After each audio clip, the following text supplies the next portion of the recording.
So, this is a truly awesome night. We have a lot to share with you, and we're going to dive in pretty quick. I want to share a short story about my friend Morton here. He's a researcher who is going to present 300 pages in 25 minutes. That will be an accomplishment. So, basically, 6, 7, 8 years ago, this tall white dude from Denmark with a thick accent walks into my office and is like, so my national government of my country has tasked me with finding a nonprofit in the United States at the intersection of youth empowerment and critical pedagogy, which just means thinking really hard about what you're doing with young people, and food and farming, and I think that you're the right organization. Well, shit. Where do you go for that first date? You say, yes, let's go. You know, wine, dessert, everything. So this has been a beautiful love affair with my friend Morton here. He's become part of the family. He's got a lot to share. And I just want to ground us with a few ideas of how Food What thinks about Food What. So we think about Food What as a space. We don't talk about that we empower youth. We talk about that we are, it's not something that we do to them, it's something that young people choose. And how we create this space, how we program this space, how youth choose to use this space, the how, that's really what we're going to talk about tonight and what we're so excited to share. So many of you, I recognize many of you from many spaces, but a lot of you come to the benefit every fall. And at the end of the benefit, I get one comment the most via email, text, phone call. I get, wow, that was incredible. I'm so moved by the youth. They're so powerful. They have so much dignity. You can really see how they have so much pride in themselves.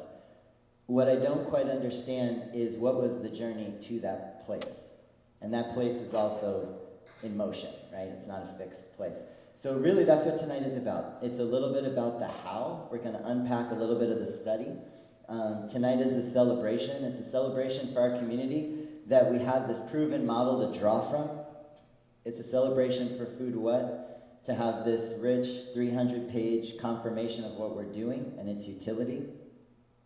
It's a celebration to honor each one of you in the room who has believed in us and who has invested in us and invested in youth. So I want to give you some snaps. And most of all, I feel like this study is like the ultimate love poem to youth at large, to Food What youth, and to youth empowerment. So on that note, we're going to get started. I would like to invite up, what do we do first? Youth panel? Youth panel. Got my director up front. Youth panel, let's go. Okay, so do you want to join us? Irene? Here she comes. You want to come in front? So, yep, claps.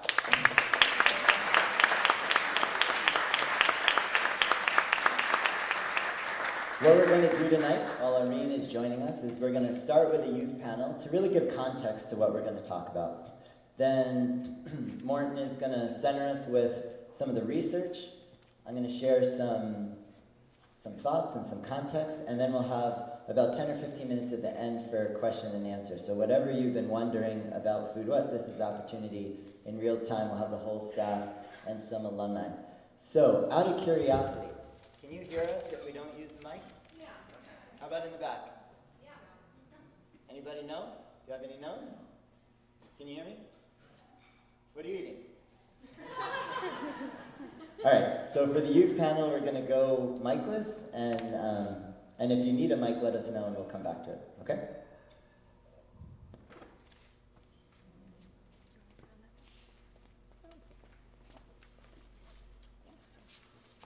Do you want to introduce yourself, what year you're in Food What? And my name's Maria Guerrero. I was in Food What 2014, so in 4 years. Yeah. Hi, my name's Abby. I'm alumni of 2017, and I am this year's junior staff, part of junior staff. Hi, I'm Joe, and I was in the beginning back in 07. Or the first 5. You want to introduce yourself? Yes, I'm Irene or Irene, and I am one of the programs managers here at Cruz. Mr. Arson. With the questions. Oh, sure. Okay. All right, our first question is for each of you. How did you get involved with Food What? I'll go first. I was in Natural Bridges High School, and Daron came in with the board with a lot of food on it. A lot of pictures.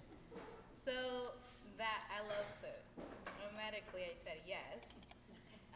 It was a training job, so money, okay. And I signed up, and that's pretty much it. After that, I got in and did the summer job after that too, and can't leave.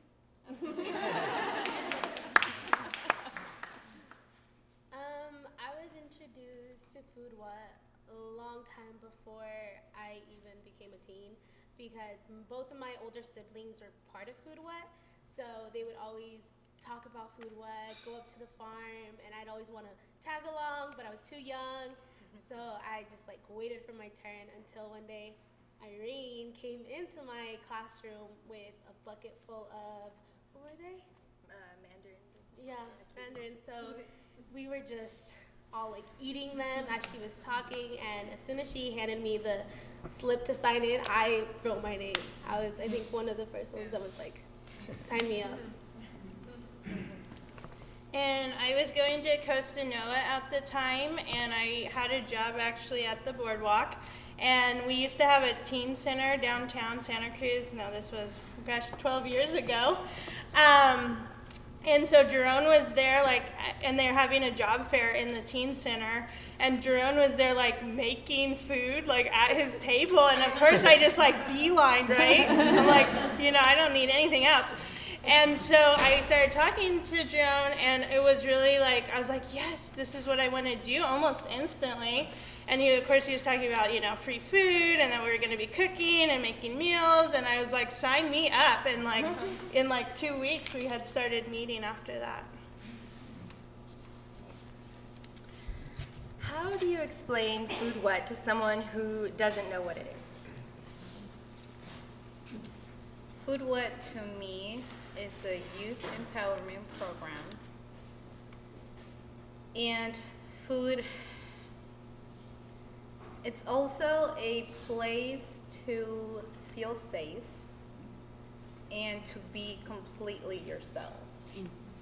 It was a place to find yourself and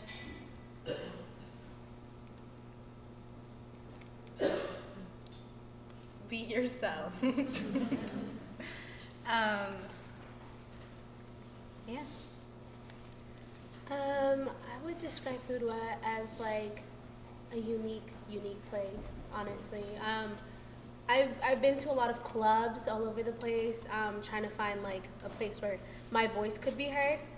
And we had these like group meetings, like little tiny sections of the day where we would just talk about ourselves, and everybody would not be like, oh no, that's not how it goes, or you could have done this. It was just like, I see it, I see you, I understand you, or I'm hearing you. And so Food What is a place of acceptance, a place of love, a place of like empowerment, like where you yourself can find empowerment within yourself. It's not being given to you, it's being brought out of you. I really like that. When I try to describe it to people, I usually just say that it is like a youth program for training. You get leadership, you get food training. Like for me, like it was kind of this mind-blowing thing because I wasn't from like a farm culture family, and so like my go-to to get food was the store. And this was my first experience of like really knowing that like you can grow your own food, that you can be sustainable, that we can have a sustainable community. So like the food justice part really struck a chord with me, and the humanity and the community also is like something that teens I feel like really grasp onto and really excel as I did. Thank you for that. So when you think of yourself, what are you most proud of? I am most proud of being happy even when I'm going through a lot. I think there's one thing that so during the summer, we would plant and dig beds and harvest and all of that. By the end of the day, we were completely tired, and the last thing everybody would say to each other was just finish strong. Finish strong, and that's it, and then we're going home. And whenever I'm going through something, it just stuck with me.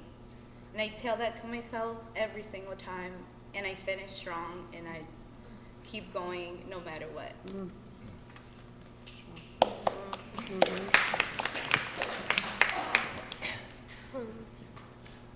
Something that I guess I'm proud of would be, I always struggled a lot loving myself, accepting who I was, because as a young girl I was always bullied for my ethnicity, the way I spoke, because my parents didn't have enough money to buy me nice food.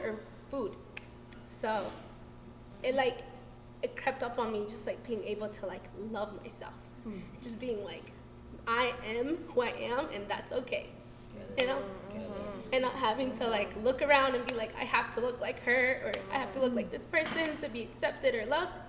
So yeah.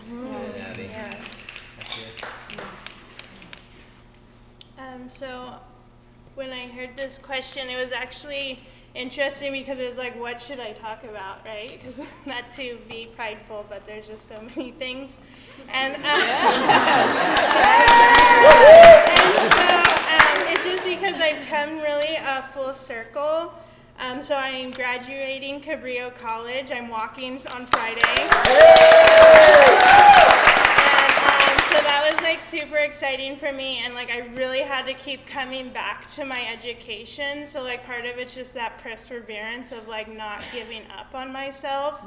And I'm so thankful that I kept trying, and I am finishing, and I actually am getting high honors. And I just think it's important to say that I am a student with a learning disability, and like I was able to do it, and I know so many youth can do it. And I just want to say, because it's so special to me, is my daughter. I am a single mom, and like leaving an abusive relationship was probably the most, I really had to dig deep to break that cycle of abuse. And like we're doing so well today, and like part of Food What, I always knew that I was like part of a community from starting Food What, and like Jerome and Abby like really, really believed in me and really accepted me, and like that was the start of me believing in myself and believing that I can change my world.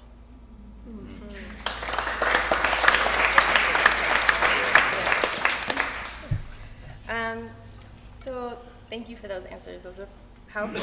We wanted to invite you to share a story with us about a time you felt powerful. Okay. Think about it. You can think about it. So back to being happy. All right. Before Food What, I was in extremely depression, right? So after Food What, I really worked on that, and I am so happy to say that I was actually waking up happy and able to get out of my room itself and going out into the world and doing what I wanted to do. I lost my brother a year ago, and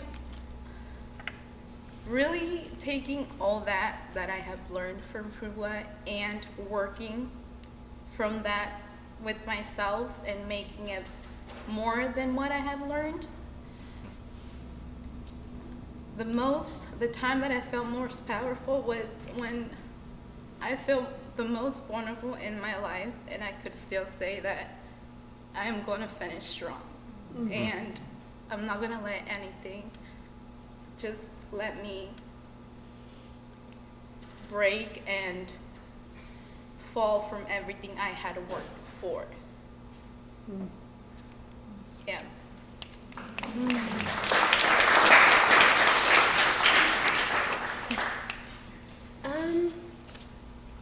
For me, it'd probably be having the honor of like having Food What let me say my story, tell my story to so many people, which I would have never thought would have happened before. I always thought that my voice didn't matter. So having like this like place, this like spot where I'm like, people are hearing my story, you guys are paying attention to me, you know? It feels so good. And I also always had like a fear of like wearing a bikini, you know? So when I would go to the beach, I'd wear long shorts, full-on sweater or a shirt. And I was able to wear a bikini once, and that was like the best feeling ever. I was with my Food What friends, eating pizza and a hot dog in a bikini. So, I mean, how much better can that get?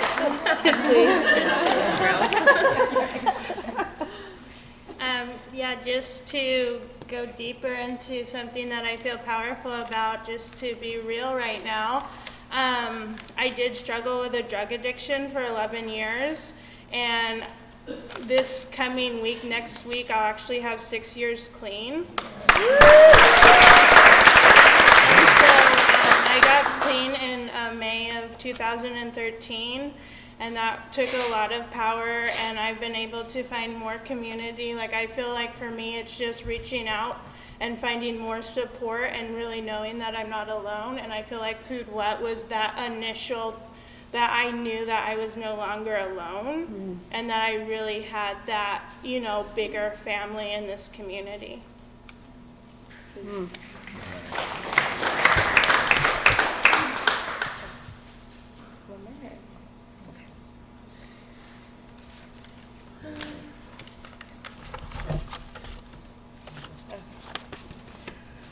I just want to acknowledge the three of you. Thank you so much for opening your heart and sharing your story with us. I feel grateful that it lands on such open hearts and such fertile ears.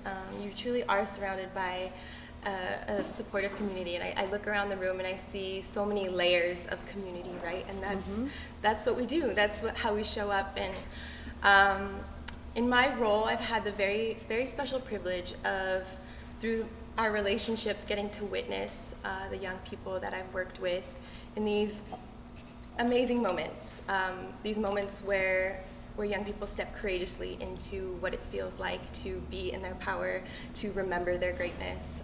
So I just want to lift up and acknowledge you three and give a lot of gratitude to all of you who make this work possible. It's hard to articulate the why of what we do. We're going to talk a little bit about how we do what we do, but no one can really tell us about the why, right? That has to come from within. And I can't really articulate why I choose to do this work, but I just know, sitting right here, right now, that I'm reminded of this deep feeling. And you can't put words to a feeling of how I feel when I hear someone like Natasha saying, I did a good job, after consistently hearing her so often doubt herself. Or hearing Abby when you say, I used to be a follower and now I know I'm capable of so much more. You just can't put words to those feelings, and I really want to just offer a lot of gratitude and encourage us to remember that the young people in our community hold valuable pieces of the puzzle to our collective liberation.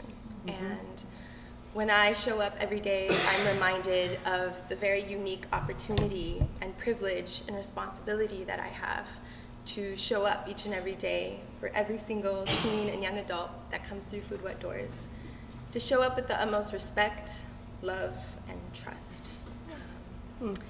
And yeah, it's hard to put words to the why, and I don't feel like I can even say them in words, because I think you all know. I think you all have your why. So I want to invite us to call in what our why is. Why do we show up for the young people in our community? Why do we show up for this work? And as we move through the night, I invite you to stay connected to that why. And remember that that the freedom of our young people is inherently inextricably connected to our freedom, and that is work worth doing. Thank you.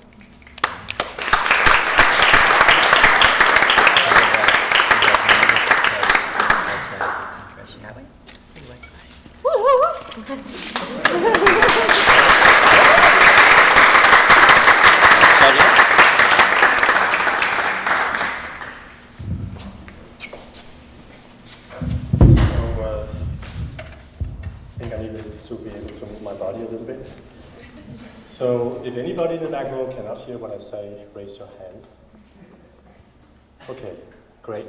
So thank you for inviting me to do this presentation. I'm very excited to be here after, as Daron said, 2011 was the first time I encountered football.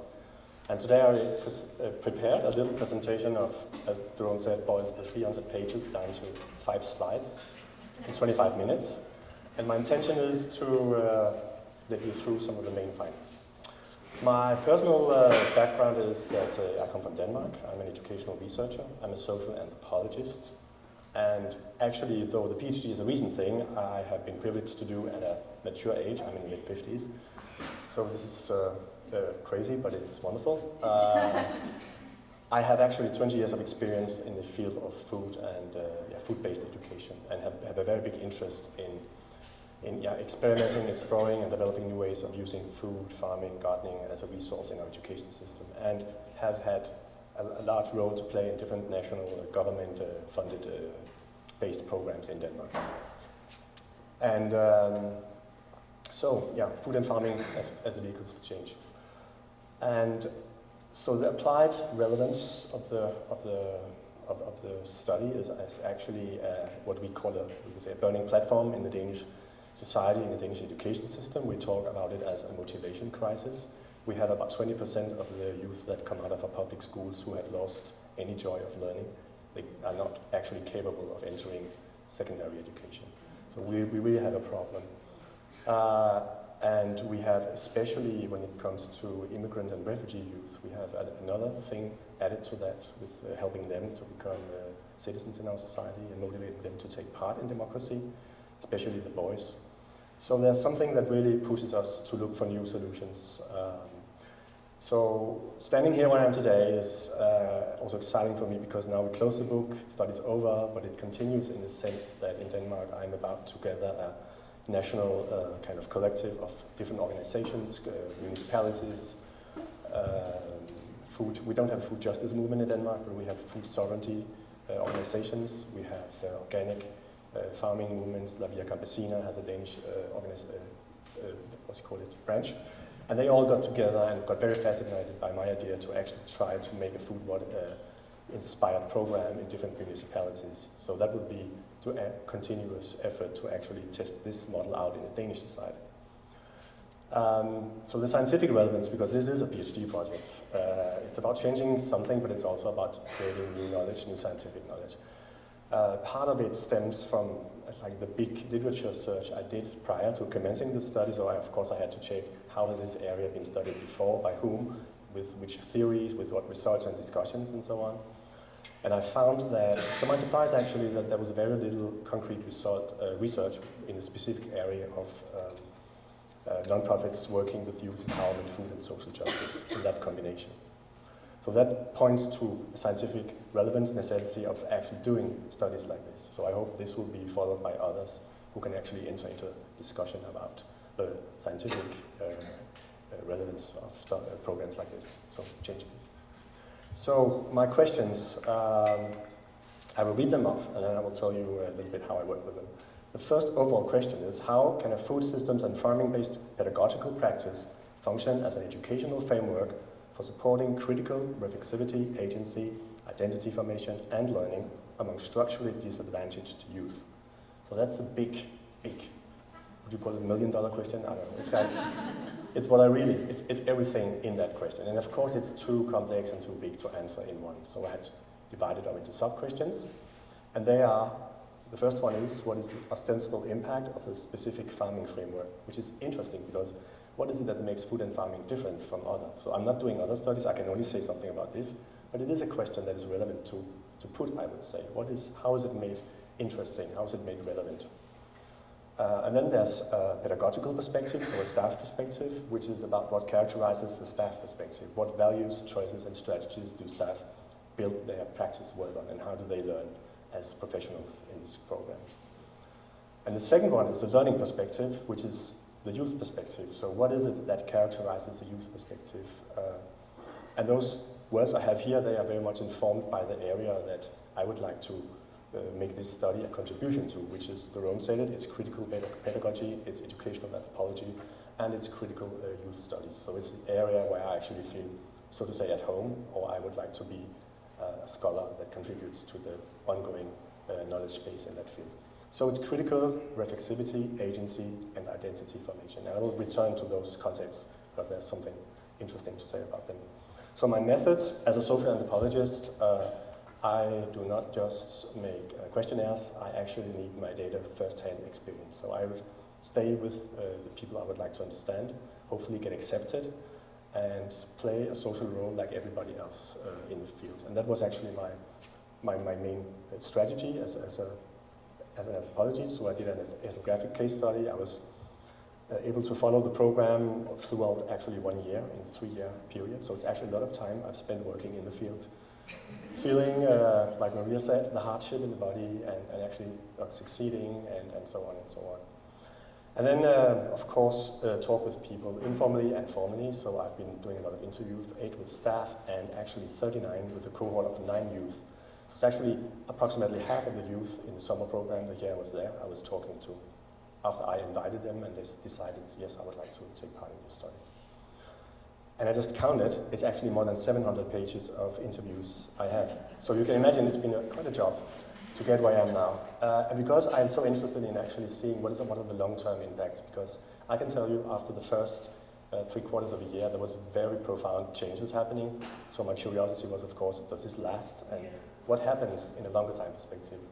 And that's exactly what I would like to go now. I would like to continue, and already I did 1 year after in 2015 with 5 youth of the 9. And they are incorporated in the thesis, this longer time perspective. And again, right now, I have been interviewing 2 youth and 2 more tomorrow to actually catch up and see, hey, how do you look at the program from where you are now in your life? And I will write an article about it. Actually, no, it'll be in a book, I think. So, yes, change. So, here comes this is it. This is actually, I will spend the rest of my presentation here, and I will lead you through it several rounds because there's so much to say. What I found is, after reading these 700 pages of data, is that there was a high degree of relevance, of aha, wow, there's so much to learn from this in so many ways. And it's interesting was that it changed very much from the first interviews I did to the ones I did in the end, again to the ones I did the year after. So it was definitely a change in ideas of what came out of this participation. So the brief introduction is here that I call it a relevance continuum, because there's relevance on all stages, but it is in a continuum. It's something that changes over time, but also is connected. I'll explain, because it sounds very confusing maybe. So it's actually, this is where the pedagogical perspective of staff meets the learning perspective of youth. And looking to theory, because what we do in qualitative studies and anthropology, we have our methods, which are very good at producing. You hear a very big body of data. But what we really need in order to actually see what's happening, that we need some glasses, we need some tools, and those are our theories. And for me, it was very important to look for theories from critical pedagogy, because I think it's a relevant framework to put to analyze a program that has kind of what critical pedagogy talks about, namely empowerment and to help people become critical of their own situation in order to empower them to change things around them.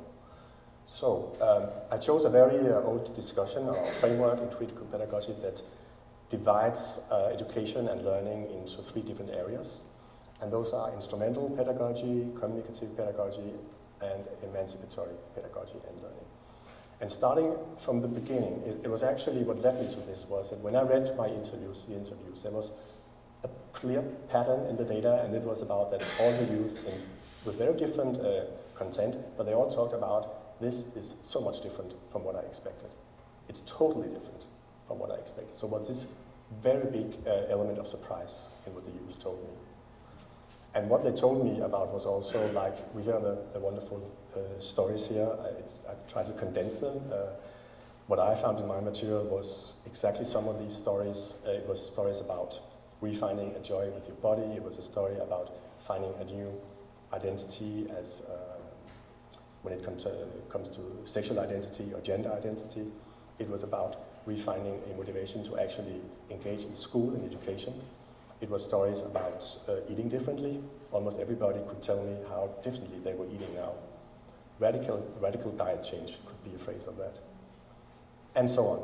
So all these different, and I would label them emancipatory learnings, actually learnings where you say, now I'm different than I was before. So that could be interpreted, this is actually being an identity formative experience. So what makes the program succeed in doing that was my question. And there, this kind of discussion within critical pedagogy has been very illuminating to make an understanding from a theoretical perspective. What is it actually that makes youth go so far as to rethink who they are in society and to build new levels of resources, to mobilize resources that can actually improve their self-confidence and so on, to have them engaging in each other in their own life situations, to become change agents in their families, and also some of them say, now I'm an activist. And actually, I didn't think I could become an activist. I come from, I have immigrant parents from Mexico who can't read very well, and I didn't think I was at all in a position to become an activist. I thought that was for smart people. So these kind of, okay, it's very, very profound rethinkings about who they are. And my kind of, the thing that this theory helped me to understand it was to actually see the way the program starts. It starts with what I would call an instrumental pedagogy and learning. This is actually where you see the job training aspect of the program. This is actually the work of farming and cooking, and the whole process of actually getting comfortable with doing it and learning it as a skill, as something, as a life skill, you can say. You can actually cook a meal that tastes good. You can actually cook with vegetables you didn't know you liked, and so on and so on. But it's also the pay. With many you say, I'm sorry to admit, it was actually the stipend that motivated me.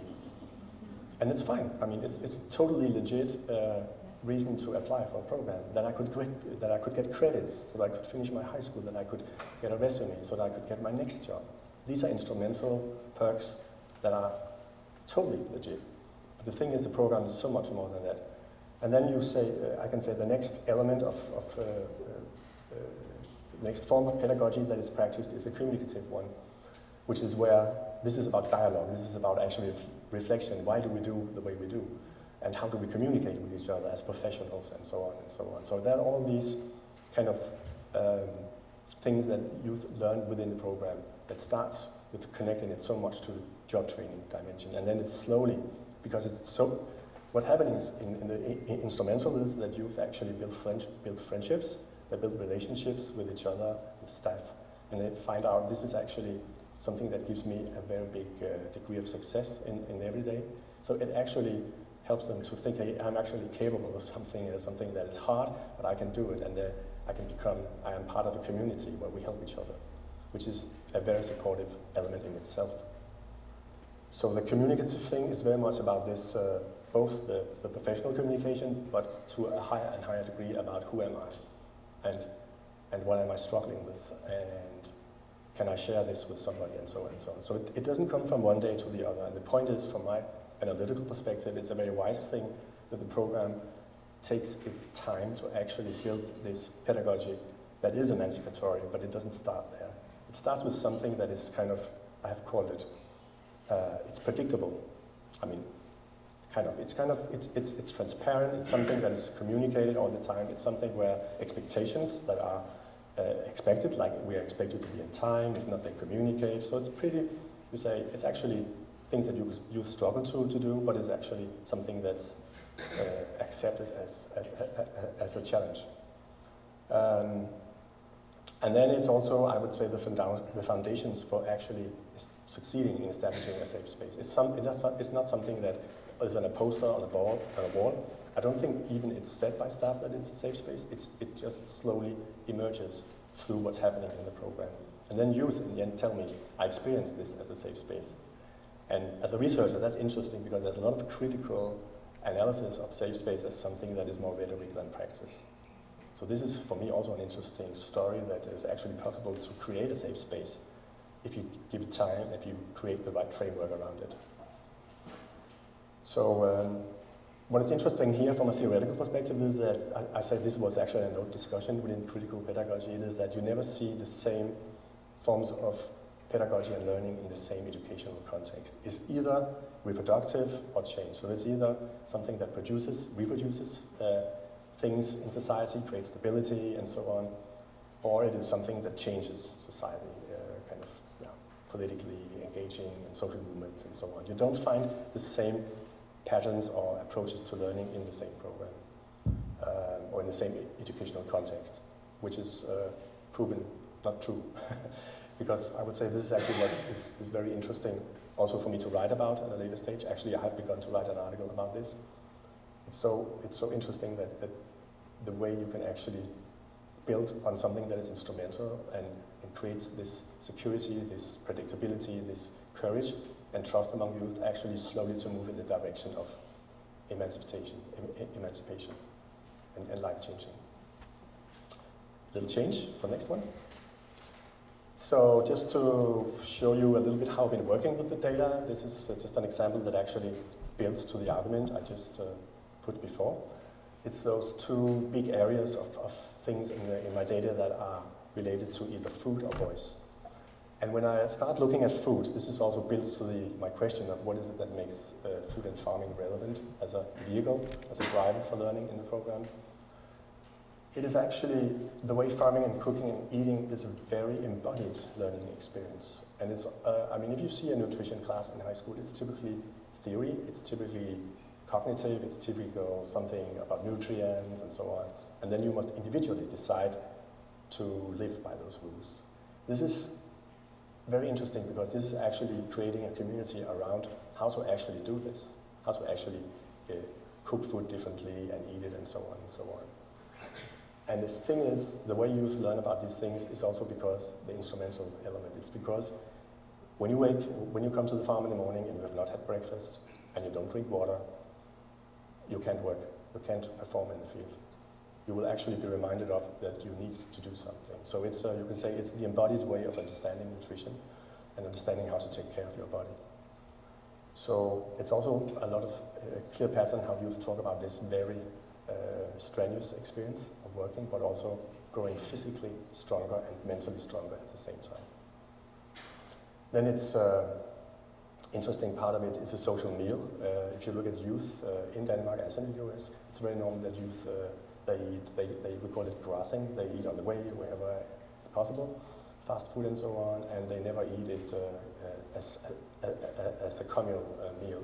They don't eat together with other people. They usually eat alone. And also the youth that I interviewed all said, I eat alone. This is the only place where I eat. I normally don't eat in front of other people, so there's a lot of emotions connected to it.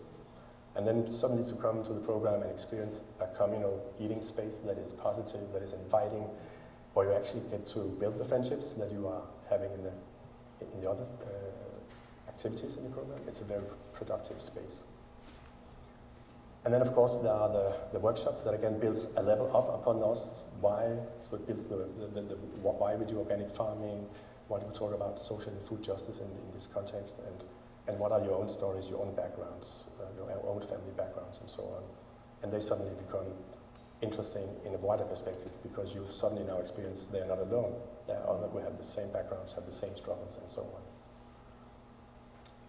The next one is the voice, which is all about, I would say that's also one of my very big findings that I could speak a lot more about. It's how storytelling is such a profound central element of the program pedagogy. And when you look about the research on storytelling, you hear that it's, when you want to study identity formation, you have to look to storytelling narratives, because that's where it becomes clear. The stories we tell about ourselves, who we are and who we have become and want to become. And it's interesting that the program, so to say, builds up this empowerment in the sense that youth are able to tell their own stories in new ways because they are building courage to actually open their mouth and engage in conversation, in democratic dialogue and conversations like they do. And it doesn't, as the same way as the other things, it doesn't come from one day to the other. It's something that is built slowly with invitations. It's nothing that you're obliged to do. The whole context seems to be inviting for youth to actually share what they're actually struggling with. And those small exercises with how to do a job interview, what is your favorite sandwich, I think it was. Yeah. So pretty harmless thing, but even though it can be very hard to talk about that. But it's just the first step in a travel where youth build courage to actually talk about what they're struggling with. Yeah, real talk is also the same. So the last slide. Yeah, how much time do I have? You're doing great. It's 7 o'clock, so 5. Okay, yeah. So this is kind of sums up, reflects my research questions I had. What did I actually find? So the food and farming framework I have kind of formulated as it's a pedagogical practice that uses food and farming to establish a safe space with reference to 2 interpretive frameworks, job training and food justice and food systems thinking. So we see here again, it's both the instrumental, where youth actually reproduce skills in society to actually do these things, but it's also inviting them to become reflective, critical about why do I get to get these choices in my neighborhood and not these? Why are there such differences when it comes to food system and so on and so on? So this reflexivity is also very much a part of this, the way food and farming is used. And I would say it also has a very high degree of relevance in the lives of the youth, and it's a powerful media to build relations and for the invitations to push one's boundaries. Because that's also a very big part of the program, is that building courage to move slowly out of your comfort zone in your own pace. And so it's invitational, and I think that's such a great thing. It's not something that youth are expected to do from day one, but the program, so to say, creates this framework that makes you feel that's okay, and I can actually do it. I can build the courage to do it. So the staff perspective is also, I mean, this is actually another article I'm planning on writing. It's called The Power Dynamic in an Empowerment Process, because this is so interesting that the program is actually a place where youth are hired and staff are acting as employers. But from day 2, this employer status is actually what we call deconstructed and renegotiated into something else. And that comes through the intensive process of working together and actually getting to know each other and all the other elements that are actually working together in the program. So the staff is actually changing their position from slowly giving away their power into the youth in this way, which is very interesting from my researcher perspective, that actually end up being seen by the youth as friends or as mentors. Then the last one is it's also pretty intense because there's so many things in it. I think it's the most interesting part, of course, it's why I did it. I would say it's a gradual increase in reflexivity that makes youth dare and decide to examine emotions, feelings, and perspectives, which produces agency and power to express themselves and develop new identities. So it kind of says it all, but I know it could be broken down to many more things. I think it's a kind of repetition of what I said. The gradual increase, it's something that comes slowly. That's why it's so important that the program is, this space is created over a longer time, and it gives youth the chance to actually grow into the roles that the space makes possible. And reflexivity is very important because it's all about being reflecting on yourself, reflecting on others. And again, the instrumental is so a very interesting, powerful media for that, because it starts on that you are reflected upon as a professional. And then it comes to be more and more about youth wanting to talk about who they really are and what they're struggling with, as I said. And the agency that is produced here, I mean, agency is also, it's another word of course, saying empowerment. You say there are many words for what we want to kind of achieve with youth, together with youth, collaboration with youth in our society. And I think it's a very important thing that you actually have an educational context where you actually can say this actually is something that contributes to democracy, to democratic participation, because I think that is in all countries in the world, but now it's extremely important that youth are invited to actually take part in society and let their voices be heard. So it's also a big agenda in Denmark to have youth, actually youth that we don't expect to engage because they are not seen as resourceful. I think that's a big mistake because resources are everywhere. I think this is a beautiful example of the enormously big amount of resources that are among youth if they are given the right framework to actually slowly develop them in their own pace. I think that was my...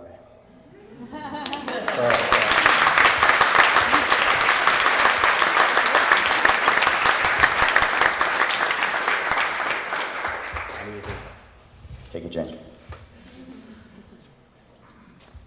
Okay. There's a lot there, clearly. In this process, it's been really interesting. I had the opportunity to meet with all of the superintendents in the last month. Dr. Rodriguez in Pajaro Valley Unified School District and Chris Monroe up here and Dr. Sabah from County Office of Ed. And one of the questions I had for them, and Kaylin Mort and I have been putting together like a short few pages of condensing all this, and it's so much, right? And I was asking, like, what's the utility in this?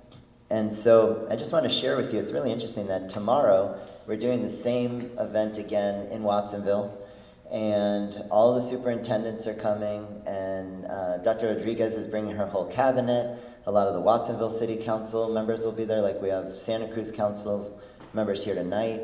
And a lot of folks from philanthropy were invited. So we also wanted to put to them the same question. So I met with Susan True. She's the CEO of the Santa Cruz Community Foundation, and I asked her, what would knowing this change the foundation's way of doing funding, or what would knowing this invite you to do evaluation differently? And she was so excited about this. The conversation about emancipation is a really huge conversation. It's a very complex word. The idea that, as Morton shared, that we start by working, that it's very real. I think one of the biggest takeaways that I would like to share, both from the presentation tonight and in conversations with Morton, is this idea that you could actually have both, right? That for a young person to get training right now on how to show up on time, and so many of you said finish strong, right? All of these things that are both really practical. Like, how many of you in your work, when you're tired, you're like, screw it. Right? No, you can't do that. That's not how we succeed in our jobs. That's not how we get paid. That's not how the work gets done. We have to push forward to different degrees at different times. So these very basic concepts that you need to succeed in the world as it is, that's here. But I think the magic, if I'm going to translate all of this into one piece, I think the magic really comes in by doing so, you also start to dip into who you are.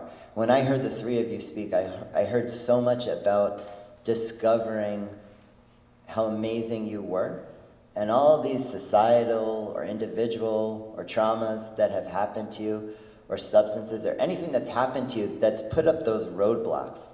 I think fundamentally emancipation is about dismantling the roadblocks, moving from the margins to the center, and doing so with incredible love. And that's why I started by saying, this study, your brains might be a little mushy from the last 25 minutes, but you did a great job. But really, what is this whole thing pointing to? Just how much people could love themselves, and then what could happen when you love yourself in that way.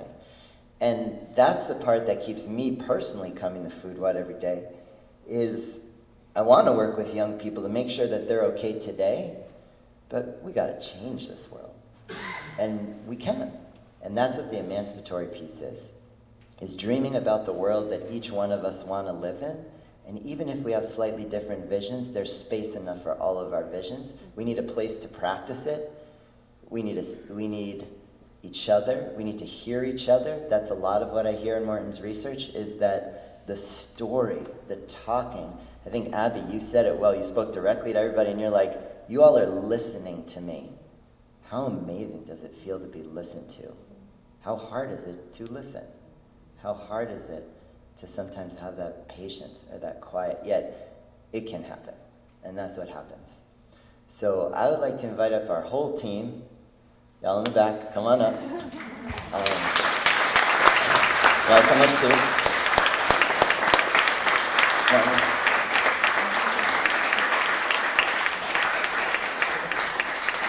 Welcome. Welcome to the panel. Yes. Welcome to the panel. Glad you're here. Hi. Welcome. Come on in. So there's a lot here.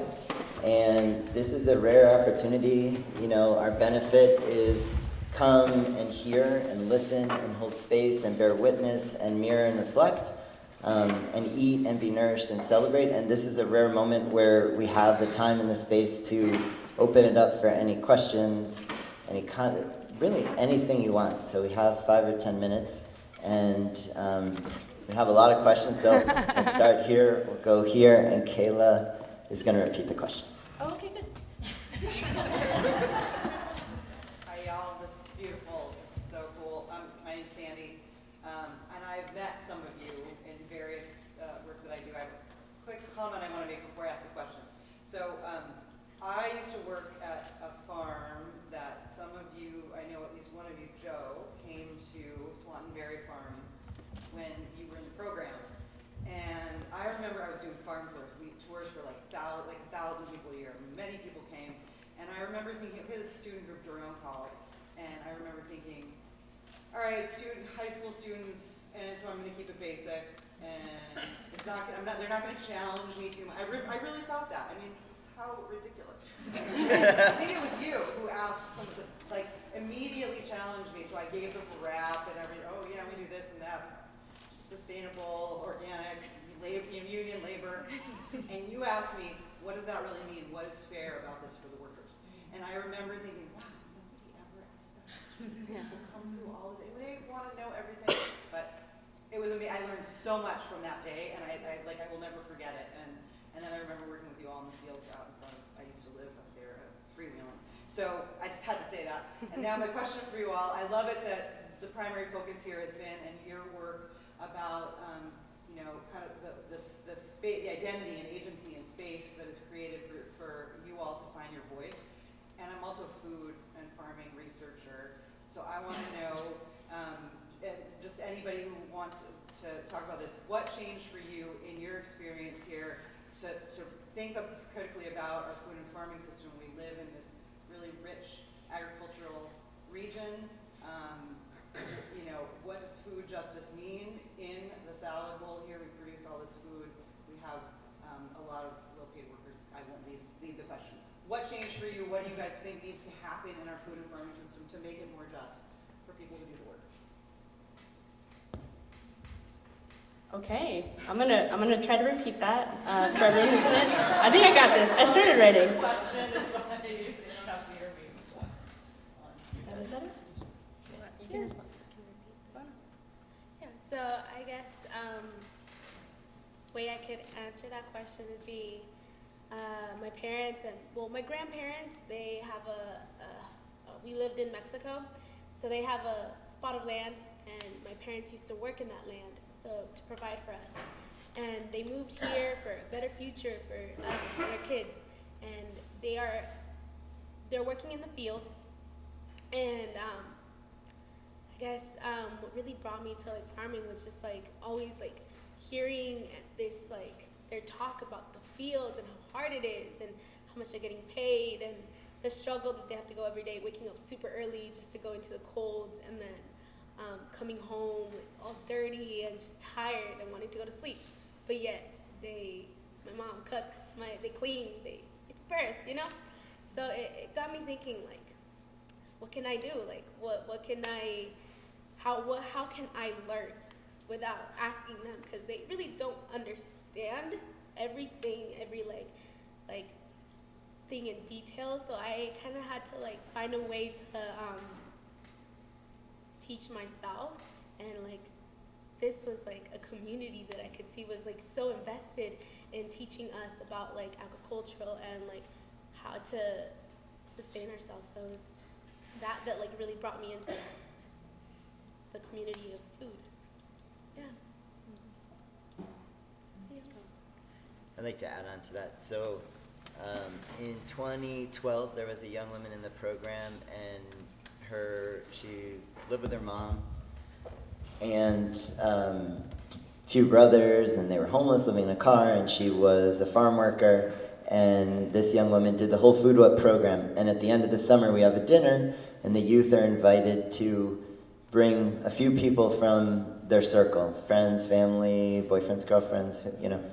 And the mic is open to share a story or something. And I remember when this young woman stood up and she said, you know, I'm 18 years old, and I've gotten more respect at Food What in the last 3 seasons than my mom has had her entire life. And so where did she go from there? I think it's a little bit of your question, so I'm going to share that. Many places, and I'll tell you one of the most radical places she went. We got a grant from a farm foundation, and she found out about it. And she said, wait a minute, are you paying me with that money? And she's like, no, I can't do that. I'm not going to work here with that. That's the company that has been disrespecting my mom. I don't want to be paid with those dollars. And right off the bat, that was her showing that she has agency, right? Maybe she can't go right to that company and change all their practices, but she could certainly not give them the opportunity to engage with Food What in a way that she felt like was using the organization's goodwill without holding themselves accountable. The other thing she did, and she was the first person in her family to go to school, and she went here to UCSC. And I forget what it's called, but where you do like a semester, a year abroad or something. And we had a friend from Oakland who called and said, hey, the Coalition of Immokalee Workers, one of the most progressive coalitions who directly bring dollars through a lot of the times the fast food industry into workers' pockets. They had an opening for one person in the entire country. So I was like, yo, this person right here. And so she applied, as did many, many people, and she got it. And she went to Florida, and she was from Watsonville. She goes, is it hot in Florida in the summer? I was like, you don't know, hot girl. Get ready. Your hair will look good. It'll be like very full body, but it's going to be hot. So she went to the coalition, and I don't even know how much she gave, but she worked really hard, and she steeped herself in understanding the practices and the principles and the organizing. And when she got back to school, who knows how, but this flour cooperative in Colombia found out that she had done work with the Coalition of Immokalee Workers and invited her to come down to Colombia to train them in those practices, which she then went and did, right? And on and on. So there are so many ways, from the individual to the systemic, that young people, when they come and they engage in food and farming, it gives them a platform to find their voice, to dig into their agency, to see that they actually can make those changes. That's a great question. My name is Gail McCallum. I'm faculty at Spring College, and one of the most delightful things for me was reading all these just a little while ago, and how much Cabrillo College was popping up in every single one of those posters. So I also wanted to encourage you to include Cabrillo in your conversations, and I enjoyed the pedagogy part so much that you presented tonight. And then the question I had was about the actual intentionality or the actual framework with the storytelling, because that seemed like a huge, real heart piece to me. That's where the real change is happening. So do you actually set something up, or do they do some writing? I'm a writing teacher, so that was what I was asking. Do they write? How do the conversations, how do you set that framework up? I know it's a safe space, but how do you actually get to that point? So how is storytelling practiced in the Food What framework? Does anyone feel? I can talk to it a little bit just from my experience of leading some of the workshops in the summer. One of the first workshops that we lead is a poetry workshop where one of the prompts is, I'm not who they think I am, ... And it's open. It's a free write. We do a timed free write response and encourage them to just write. Don't stop, don't edit, don't cross out, just go. And we set the container, we open it up, and the stories that just pour out. And then from there, trust is eventually built throughout the summer, and workshops are a place where storytelling happens. Weeding the Beds is a place where storytelling happens. At the end of our summer, we have a big dinner where we invite all of the families of the youth to come, and we engage each of the youth to tell their stories about, highlights of the summer. The Benefit is another place where stories are shared. They can happen in the least expected moments, but we certainly create structures so that there is place for narrative and place for youth to say it however it comes out. Maybe it's music, maybe it's a cipher, maybe it's art. So that's just what comes to mind right now. Can I add on to that? So if you remember thanks. If you remember Morton's slide where he talked about the instrumental, the communicative, and the emancipatory. So what Irene just spoke to were a lot of the levels, that level 2 and level 3, that communicative and the emancipatory. But we also start at the basics in the instrumental. Like we do a workshop where I was just talking about it with Drew and some folks on the walk. We do a workshop on public speaking, and we invite everybody, like Morton was saying, to stand up and say your name, and then puff up and say it again, and then we do a round of what's your favorite sandwich, right? And what Morton spoke to is very true. For some folks, they're like, oh, this is my favorite sandwich. You get this bread and it's no big deal. But for a lot of folks, it's terrifying. It's actually terrifying to stand up in their peers in a small circle of people and talk about just how to make your favorite sandwich. So we always default to do peanut butter and jelly. You'll be done in like 5 seconds. And it's such a great exercise, and all the validation that comes after that, going back to what Abby was saying, where everybody is listening to you talk about you make your favorite sandwich. And what eventually happens is like, well, first of all, everybody wants to end the workshop quickly because the next thing we do is cook and eat. They're like, yo, go quick. Like, come on. But people get comfortable, and they see, oh, wow, she just listened to me talk about my sandwich. That's kind of cool. Sandwich isn't even that important.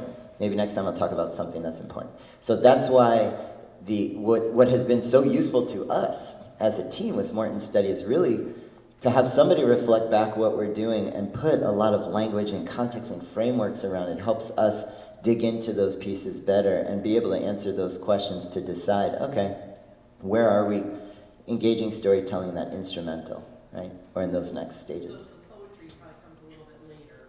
Yes. That question. Second season. Other questions? Justin? First off, thanks for all the work that you all do and for the study that you've done. I think it's great to see these kinds of programs that are empowering youth, because that's what we really need these days. One of the questions I had, I similarly run a program that focuses on increasing diversity, equity, inclusion, and conservation biology, because we just need to see more faces in the world of conservation. And so what I kind of want to understand is, it seems like many of you are all moving on to college, graduating from college, and I just want to understand how this program has helped inform the decisions that you're making in terms of where you see yourselves going in the future. Oh, yeah? All right. I don't know if I want to talk in this thing, but thank you for asking that, because I feel like I missed my employment after Food What. So like I said, I did have a baby at 18, so I did take a little break, but I have been able to really get in with the Santa Cruz Farmers Markets. I've been doing their events for almost 3 years, and thanks. And I also been able to work at farms like Old House Farm, and I actually I graduated with 2 majors. One of them is accounting, and so one of my farm jobs, that boss actually got me my accounting job. And so I went in for the interview, and it was actually an automatic hire. And I was like, okay. And I also work with Life Lab here. It's going on to my 3rd summer with the kids camp. And so this networking, what I found, everything's online now, and so when you normally get a job, you just fill out the resume, press send, maybe try to call back, see what happens, and especially in Santa Cruz, it's kind of who you know, right? And so this has been a chain reaction of people who I know in the organic, sustainable agriculture community, and that's how I've been able to get employment for the last 3 years, and I've been working pairing part-time jobs and working my whole time at Cabrillo College. So I am really grateful, and I've been able to really step up as an employee, just from Food What, having those expectations of being on time, showing up, and like communication skills, like that's carried me through no matter what. So thanks for asking that.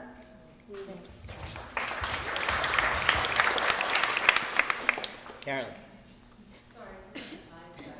Yeah. Hi, thank you so much for committing yourself, for taking the chance, taking the risk, and you stick it out and do it. I have a business that I hire a lot of people that come from Food Web. I just hired someone the other day, Raina. She's fantastic. What's your business? Charlie Hong Kong. But I just was sitting and I had this idea, because we've had a lot of people come through who've been through Food What. And what I notice is, like, you guys are the stars. Not everybody can be a star. Maybe later they're going to be a star, maybe they're not stars, they're just solid who they are. How do they get support once they leave, and do you reach out? Do they have a place they can come to once a month or something? Because some of them I can see could use the ongoing support.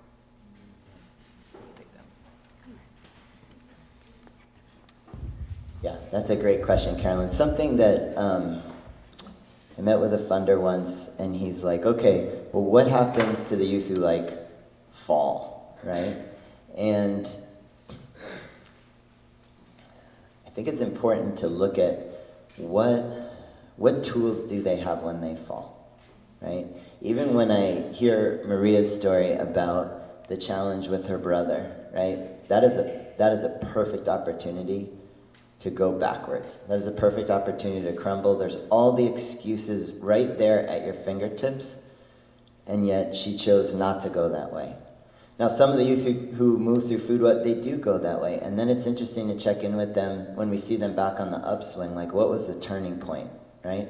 So there was one young man who, right as he started Food What, he started using meth simultaneously. It was like literally, he told me the week he joined Food What, he was in a very abusive household with his father, and it was like the same week he was making an upswing, he was making a really challenging moment, right?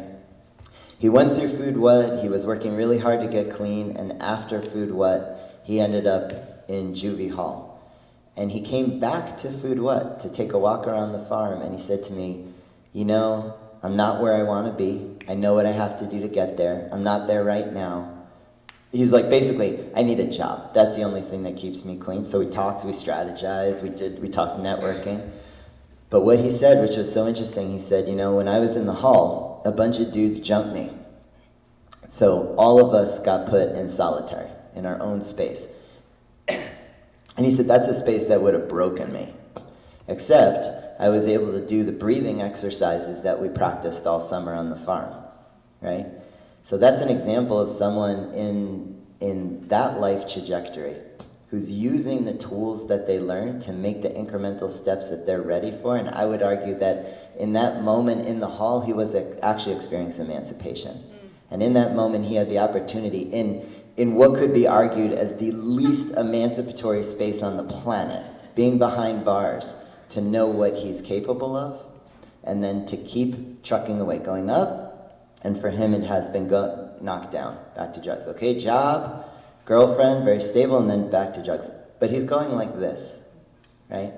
And so I think what's also important is, and I'm so glad that you brought this up, Carolyn, it's also honoring that identity formation, agency building, power building. It's a process. It's a lifelong process. And there are moments where we're in it fully, and there are moments where we're not. What we use as a staff to determine if we've done our job well and if the program is successful is, do you have the tools to be able to go there when you're ready? When those natural highs and lows that you're experiencing are ready to swoop back up? Do you have what you need to network, show up on time to your job? Can you see yourself, right? Can you even see that you have waves? That storytelling is, it's such a key part of that healing and that trajectory, that without that storytelling, without understanding your own story, it's very easy just to be a victim or to see yourself as a victim or to claim a victim mentality. So the other question that you're asking in there is, how do we check in? So we have alumni events and different things like that, and it was really interesting. I'm just going to stand so I can see.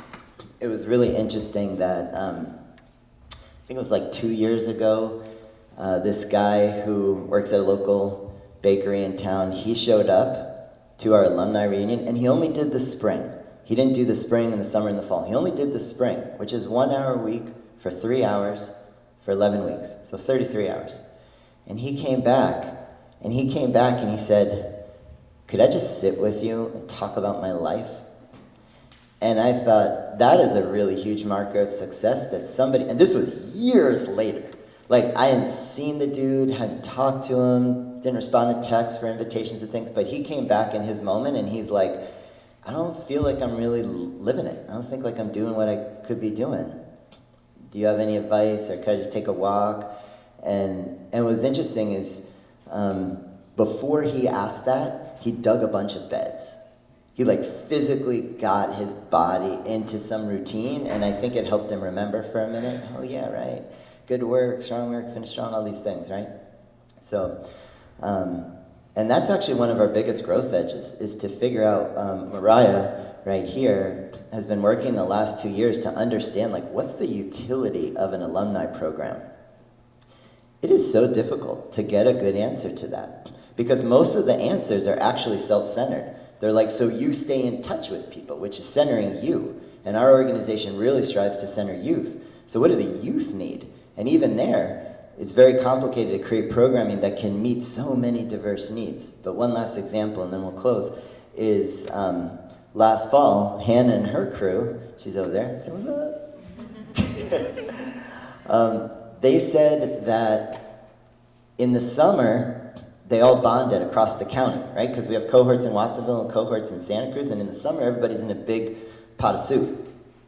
And they said, but then in the fall, we go back, and Hannah was from North County, so she's doing North County work on the North County farm, South County's doing work in Watsonville.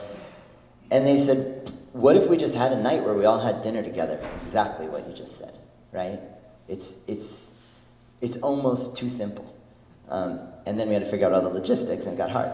But we did it. And so every, Wednesday night, we had these family dinners. And then what we saw is something that never happened before. The young lady that Irene spoke about, Natasha, she was an alumni from 2 years ago. And she's like, yo, I heard there's a dinner. Can I come? We're like, okay, come through. She's junior staff now. We didn't even know that we'd be working with her again. She did her cycle and she moved on. And then she came back and said, actually, I want to get back in. Abby too. Finished the program 2 years ago, right? So the power of food, right? The power of, like, what Morton spoke about, getting people all around a table together, boundless. So we got one last question. Go ahead, Franny.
I can answer a little bit from what I understand, because I've heard people say, hey, let's do Food What, like in LA and Salinas and all these places, and what I've always understood is that Food What, we are part of a larger grassroots network that is countrywide called Rooted in Community. So a lot of the workshops, a lot of the curriculum has been adapted from a lot of our partner organizations that also do farm and food-based youth development.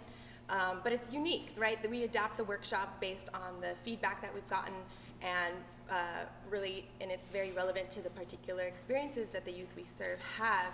So we always say that we'll always have our curriculum open source. We're open books. If you want to hit us up, you call us, we'll share everything with you. But we'll never go into a community and plop in and drop our theory of change or our ideas of what this community needs, because it needs to be generated from the community that is invested in the youth that live there and the community that lives there.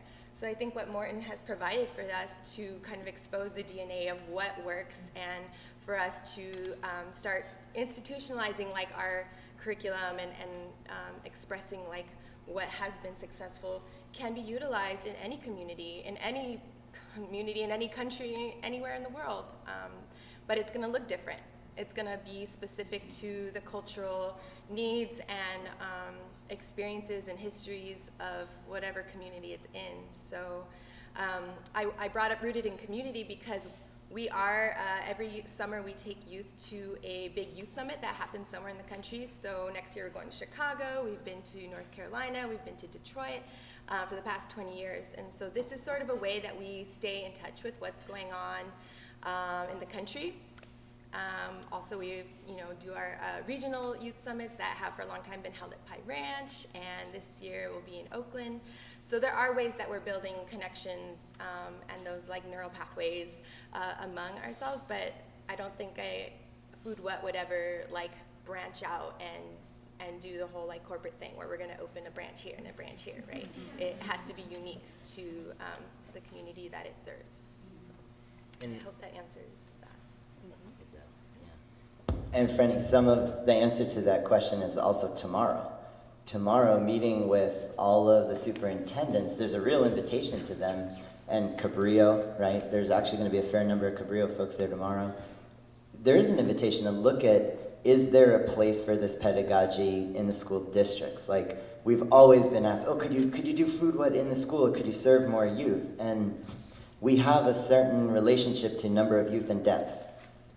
We're a very depth-centered and depth-driven organization. So there are all these institutional partners and players who will be there tomorrow, and some actually who came tonight because they couldn't be there tomorrow. Keisha from the United Way, right? Monica's here from Encompass, largest social service provider in the county. Like, there are a lot of people who are going to hopefully be hearing this, one, hopefully be inspired by it, two, really dig into the curiosity, like, how are we doing our work? And what are our goals? And how can we achieve our goals? And is there anything in this framework that we could take into our systems? So we're very inspired to see how this work could get almost infiltrating into a lot of the systems in this county as well. So it'll be a both and. All right, we are at time. We want to do one last thing with you before we invite you to get these chocolate drizzled strawberries. Don't get up. But if we all want to stand up, and Irene wants to lead us in a closing, and if you all want to stand up with us, that would be great.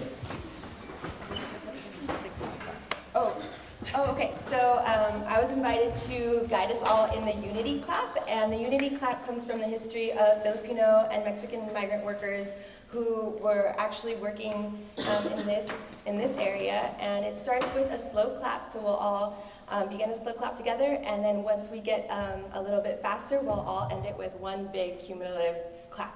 All right. So I'm going to get us started, and it starts like this.